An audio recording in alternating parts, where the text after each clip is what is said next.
What's up, YouTube? Today I have a really unique product for you. This is the Lytro light field digital camera. Alright, so let's get started. I'll take you around the box here. There's not really much to see, just a couple logos and a picture of the color of the camera you got. And yes, this one is refurbished. We'll get into that a little bit later. But for now, let's just take it out of the box and see what we got.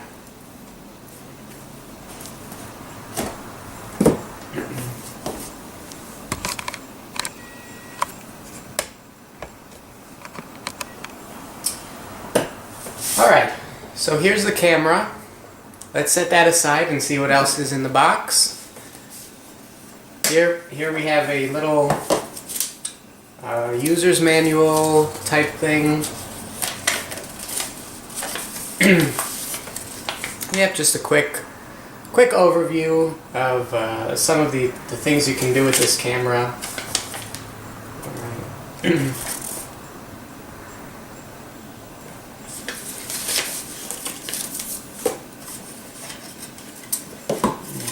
What else do we have?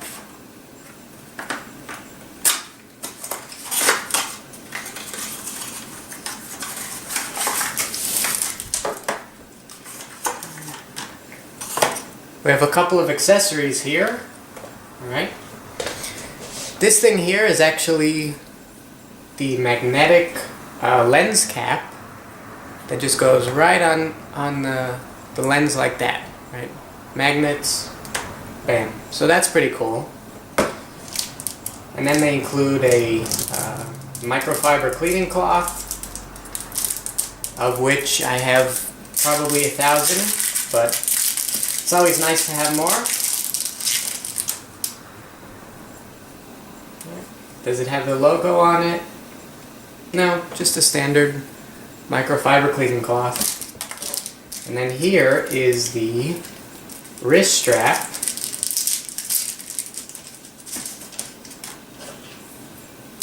Okay, I don't think I'll be installing that, but it's nice that they include it. Alright, let's get all this junk out of the way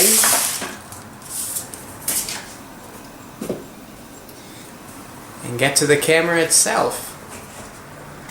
Alright, so it's a very unique looking product. Okay, not many people would think this is a camera. To me personally, it looks like some kind of Bluetooth speaker. Until you see the lens there. So what is the Lytro camera? Right? It's a light field camera, but what does that mean? So basically what that means is that you can take pictures and you can refocus the image on the included software after the fact.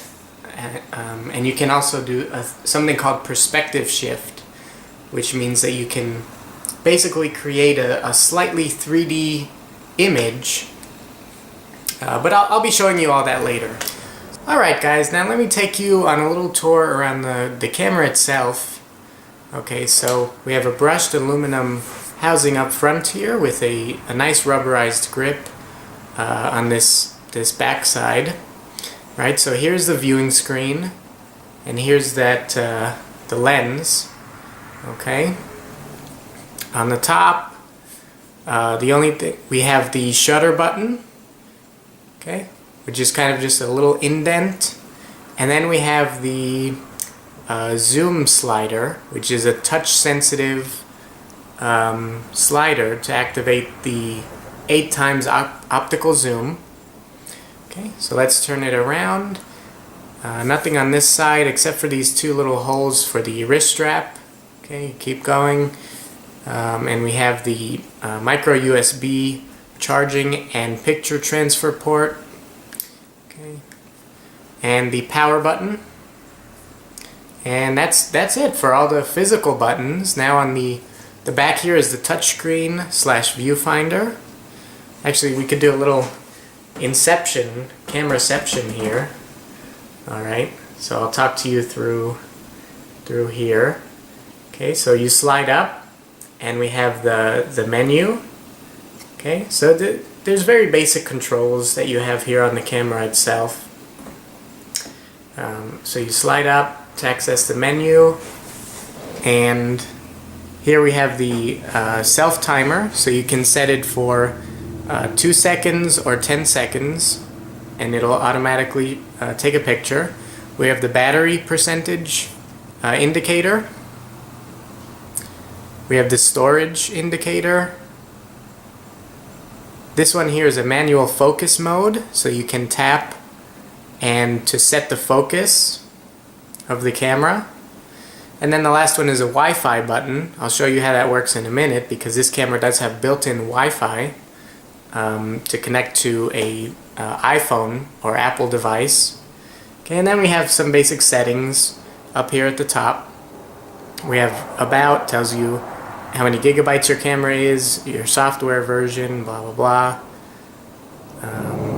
We have a manual mode. I haven't really played around with that yet, but you can change the language. You can reset your camera, just basic settings.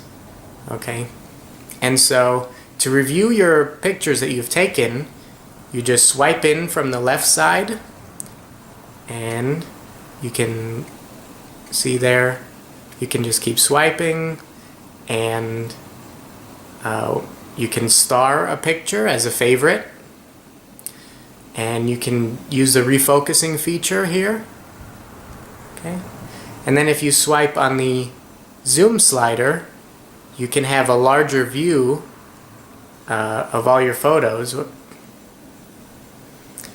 You can have a larger grid view of all your photos. Okay. And I guess that's pretty much it for the camera. Now let me show you some of the software and connectivity that comes along with the camera. So I mentioned before it has built-in Wi-Fi, and that's meant to work with an Apple device. Here I have an iPod Touch 5th generation, right? So you just go to the App Store and download the Lytro camera app, and here you see I have some of those pictures that were on the camera earlier, right? And so you just click here to the camera stream, and it'll automatically upload any picture that you take with the camera. So I'll just give you an example here. So take a picture, and it should appear right there on the app. So that's really cool. Okay, and it takes a while to load, but after that you can apply filters to the pictures after they load. Okay, so you have stuff like crayon, blur, just some basic filters, and you can do things like share your photos to social media and whatnot, basic functions. So as I mentioned, it uses Wi-Fi, which is kind of an odd decision.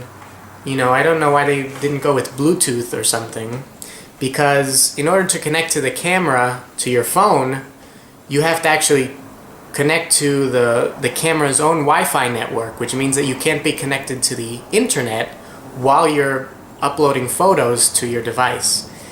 It's kind of an odd decision, but it works pretty well.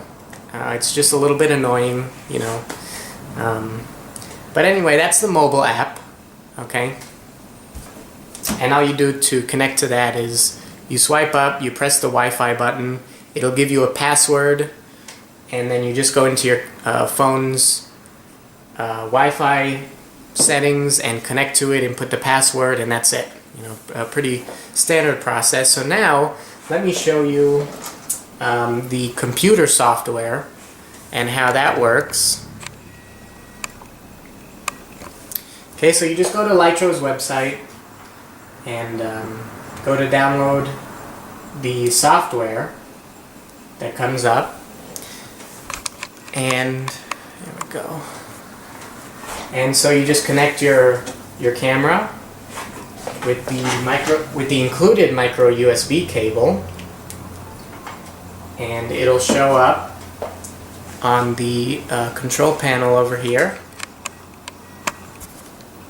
Okay, and it'll show you all the pictures now, and you can just select all of the pictures and click on import, and it'll import them into your library. Okay. It does take a while to process the pictures, you know, and apply the perspective shift and all that kind of stuff. But it's a pretty good software. You know, you can also edit the photos a little bit, add all the filters, and make a slideshow. You know, it's pretty good. So I'll show you a picture here. Okay, so you double click, and you can change the focus, and the perspective shift takes a little while to apply. So let me see if I have one ready that I can show you the perspective shift on. This one here I took earlier. Okay, so we can refocus on the bush or on the palm tree. Then if you drag it around, it looks sort of 3D-ish. I don't know. It's a small effect, you know. All right, so I guess now I just want to talk about who is this camera for and what is it for. All right, so it's just one of those devices that, you know, people are like, well, why would you get that? Okay, you know, considering the retail price being as high as it is, I don't see any reason why anyone would pay that much money for this camera. I mean, it doesn't have very good low light performance at all. The resolution of the pictures are, you know, they're meant to be viewed on a mobile device in a very small resolution, and so when you look at them on the computer, they look very grainy and very almost pixelated. Okay, so it doesn't have high megapixels or anything like that. Really, the only draw of this camera is that it's unique, it's different. You know, this doesn't look like a camera. If you go out in public and point this at people, you know, they're like, you know, what are you doing? Is it a laser gun? Is it a, you know? So I guess if you like products like that, that wow factor, that you can tell people, you know, hey, I can, you know, look at this, I can refocus this image and stuff like that, then that's for you. Okay? I would suggest getting it when it's on sale. I don't personally see that it's worth, you know, $600, $500, $400, whatever it is. But yeah, anyway, that's my thoughts on this camera. I hope you enjoyed this look, and yeah, decide for yourself if you want to get it. I'm enjoying it so far, and yeah, I'll see you next time.